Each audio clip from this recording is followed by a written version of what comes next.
Whoa! Look at that! This is big. There's a big fish. Oh my God! Coming up on today's Good Fishing, the Great Bear Lake region on the Arctic Circle in Canada has been exceedingly good to me. That is a lot of fish, my friend. My largest trophy lake trout, unbelievable colorful Arctic char, Arctic grayling, and monster pike. I mean, look at this thing. And last August, with my great friend Dr. Jerry Faust, came an unbelievably successful muskox hunt expedition. I'm feeling absolute awe. Not only was I able to check the taking of a trophy off my bucket list, Jerry's muskox green scored number 7 or 8 in the world in Boone and Crockett. Big boy. Well, anyway, while lake trout fishing on Great Bear on that same trip, I felt certain that we had caught a completely new subspecies of lake trout that had never before been documented. More on that story later, but up first, last May in Minnesota, the Winkelman family was busy setting out in different directions to enjoy a wonderful spring day.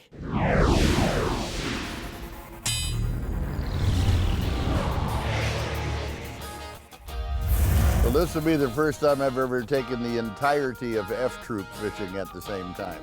Okay, let's load them up, kids. For me, my 2 oldest daughters, grandsons Caden and Dylan, spring crappie fishing was the name of the game. Okay, F Troop, are we ready? Meanwhile, Christine was on an outdoor adventure of her own. Okay, now, shh, don't tell anybody, but I'm going out for morel mushrooms today. Babe doesn't even know where I'm at today. So I'm gonna go and see if I can find some, because then we're gonna have them for dinner. Okay, kids, man your battle stations. One of the things that I did today was made sure that everybody had a really good St. Croix rod built for crappie fishing. Here's what you do. See, now I put this finger out here, and I catch the line right here, like this, and I hold it with this finger, and then I open the bail, and then cast and leave go with that finger. We also were using Cabela's gold spinning reels. Boom. Got one, Mom? Good outfits, balanced right, so the kids can fish with them just like you and I do. Our first crappie. Is it a big one? Jasmine, where was that?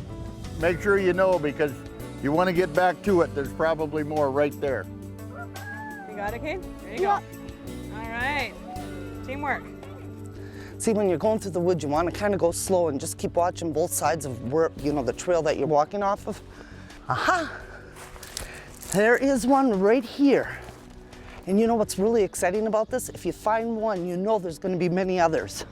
Look at that. Now they say reach down and just pinch it and turn it at the same time, because you want to kind of leave the root there as well. So hopefully it'll come back next year. One for the bag, many more to come. Oh, he's a fighter.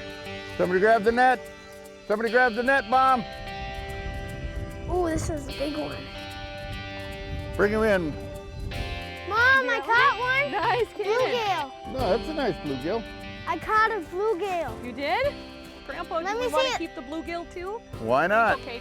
Oh, Got boy. it? Beauty. Where's my guy with the net who's going to net this for me? I will. You better hurry. Where's the net? Where's the net? I got him.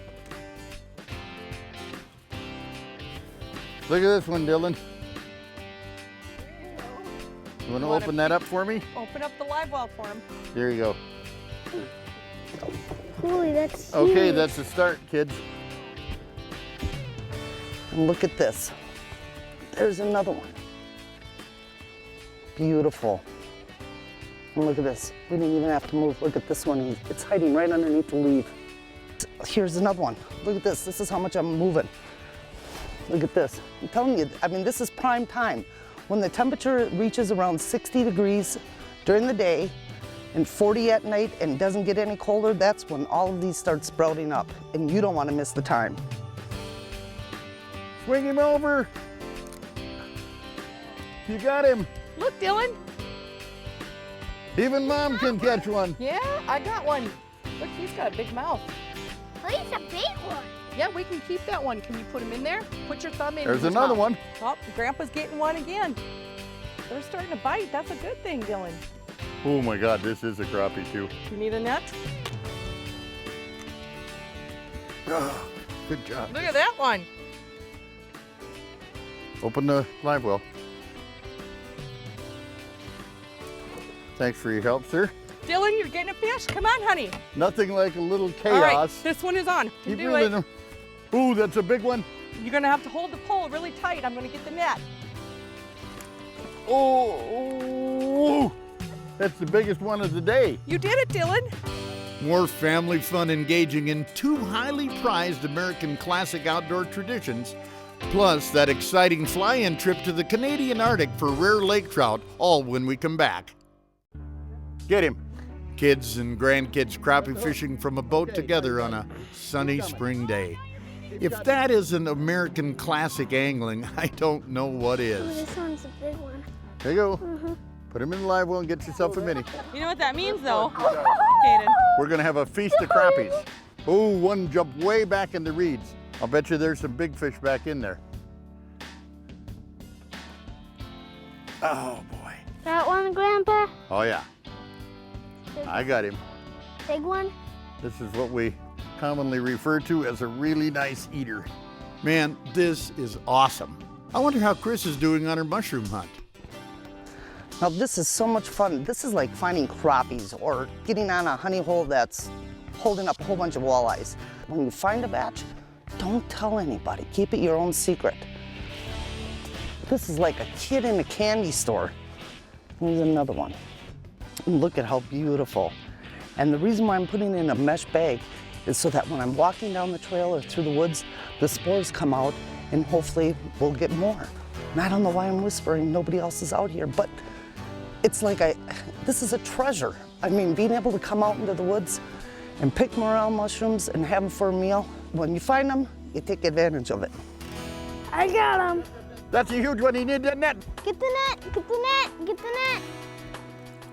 Ooh, that's a toad, Caden. Holy, this is a monster. There you go. That's a monster. A monster. Caden may have big fish of the day here, guys. We don't know, but it's possible. I think he's got most fish of the day so far, too. There you It's go. 8, it's 8. That's 8? Okay. Yeah. Oh, Amy's got a big one. Grab the net, somebody, for Amy. Oh yeah, it is. Get it, Mom. Oh, Dad's got one. There you go. Holy. I'll Okay, just scoop. Dylan, look at here. I'll scoop mine because the net is occupied. I got the Hold on, biggest. Mommy's got to take the fish out. Wait a second. I That's got, 3 at a time here. Right there. Yeah. yeah. Ow. Now they're biting, huh? Right? Hey, Dylan, open that box I probably for the got the fish. biggest one today. Was All this right. as big as the one that you tried to catch? That's a big one. Oh, there's another one. You know, right in the beginning of spring when the trees are starting to bud, the lilacs are just budding out, there's not much foliage in the woods. It's prime time to come out and look for your morels. And you just sit on the ground and you can look around and you see them popped up all over the place. I mean, it's so much fun. Come out and do this. Thank you, man. By the way, Caden, you were awesome today, which is exactly what we were hoping to create today. Was an awesome memory between Yeah, we can Amy keep and that her one. son and Jazz and her son and me for two of my daughters and 2 of the grandsons. Look at this one, you guys. Spending it all together, making a memory. We had problems out there. Oh, right off it goes. We had exciting times. We had kids jumping around. We had fish flopping. Yeah, you did that one all by yourself. One time a triple on big ones. How about that? A triple header, 3 at the same time. And all 3 really nice fish, huh? Everything that can happen in a day like that does. Don't ever make it too easy for the kids. Make them understand how that hunting happens. Make them understand that everybody miscasts. But at the same time, you want them to have fun. Chaos is the name of the game. Excitement's the name of the game. With 5 rods going off in the boat, tangles are gonna happen. And you know what? It's all good. Okay, up next, Plummer's Great Bear Lake Lodge in the Northwest Territories, following a mid-August muskox hunt. Remote fly-in lake trout fishing on this, the 4th largest lake in North America, and the fine company of good friend, Dr. Jerry Faust. Holy moly. There you go. Oh, yeah. Oh, that feels so much like fun, I can tell you. Yeah. Well, that took a long time to be hog. Oh, yes. But to cut to the chase, it wasn't the trophy size or the numbers that made the trip so memorable. It was the notion of catching a particular variety of lake trout found only in Great Bear Lake, one that at the time I thought had never been scientifically documented. Local guides call them butterfly lake trout. They're here. They're here? In this area of the lake? Butterfly redfin. Yeah, with those big purple, their colors of beach. They're here. Then I hooked one. Fish. Maybe this is a little butterfly. There you go. What? It's a butterfly? Is it really? Yep. It is. No. Oh! It was. Was it really? Yeah. Babe's got one on. I think it's better.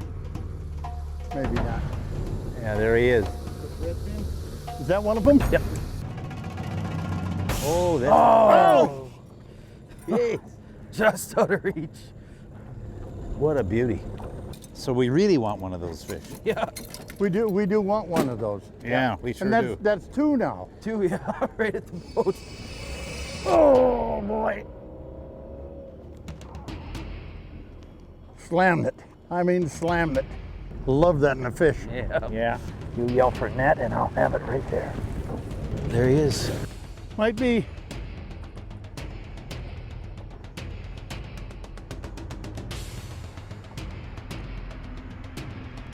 Yep. That's what we've been looking for. That's the one we're looking for. There you go. Whoa, You got yourself a butterfly. Way to go. Right on. Oh! Yeah. Let's see this thing. Pretty fish. What you're gonna see here is a species of lake trout. The only place I know of that they're found is here in Great Bear Lake. The locals up here, the guides and the fishermen, have named them butterfly trout because of the size of the fins on them and so forth. But this is a distinct, separate species. It's the third one we've had today and the first one we've been able to land. Look at the size of the pectoral fin here on the fish. All their fins. All their fins are great, big thing, very bright. I've seen them already where the fins were the colors of beets. They got the big lips. And these great big lips like so on them. Yeah. The fish are very deep from here to here. Look at the fins, you can see the width on the fins, how much they're sticking out. How much all of the fins and size are exaggerated. Just completely different than any other lake trout anywhere. Now, I'm obviously a fisherman and anything but a fisheries biologist, so following our trip, my staff and I did some research on Great Bear Lake trout. In layman's terms, I found out there are 3 different varieties there, which are considered lake trout morphs, not actually subspecies. The grays, also known as blues or white, are piscivorous feeders. They feed on primary fish in deeper open water areas. Consequently, they're built for speed, exhibit very large mouths, and grow to the largest size. Morph number 2 are the generalist feeders, often called red fin trout. These fish occupy more mid-water areas, feeding on a combination of invertebrates, insect, and fish prey. Generally between 5 and 7 pounds, they can be very old for their size and are the most common trout in the lake. Holy moly. Finally is the butterfly trout, or long-finned morph, which are benthic feeders. Occupying a shallower water niche, this means they feed on invertebrates on or around the bottom. Well, here we come. Now I'm feeling the weight. Yes, it's another one, isn't it? Yep. In Great Bear, this means a combination of snail species, scuds, and assorted aquatic insect hatches. That's 4, mister. That's 4 of these things, isn't it? Just so beautiful. Large fins, a deep body, a small rounded subterminal mouth, more thickly developed gill rakers make butterflies built for rooting, hovering, and inhaling their typical foods. So again, 3 unique lake trout morphs, not separate subspecies as I thought. and each one is highly evolved to survive in very different lake environments within massive Great Bear Lake. Fascinating, huh? You know, I guess if there is a moral connecting today's three stories, it's that in the woods and waters there are always endless adventures going on for all of us to pursue. Now watch as I do this. For those of us who recognize this, the 4 seasons are a chance to look ahead from one activity to the next. As a family group, with close friends, or more for the sake of personal time alone, the outdoor lifestyle adds a special zest to life. And the more you fall in love with crappie fishing, big game hunting, remote fly-in fishing trips for unique game fish, or mushroom picking, for example, the more you want to keep trying different things. That's how every new tradition begins. You know, it's passing them along to others that quadruples the meaning, and I guess that's what I love so much about presenting outdoor shows. Hopefully, they're a way to point out that life has a deeper reward when a big portion of it is spent chasing adventures in the great outdoors. I'm Babe Winkelman. Thanks so much for watching, and until next time, everybody, hey, good fishing.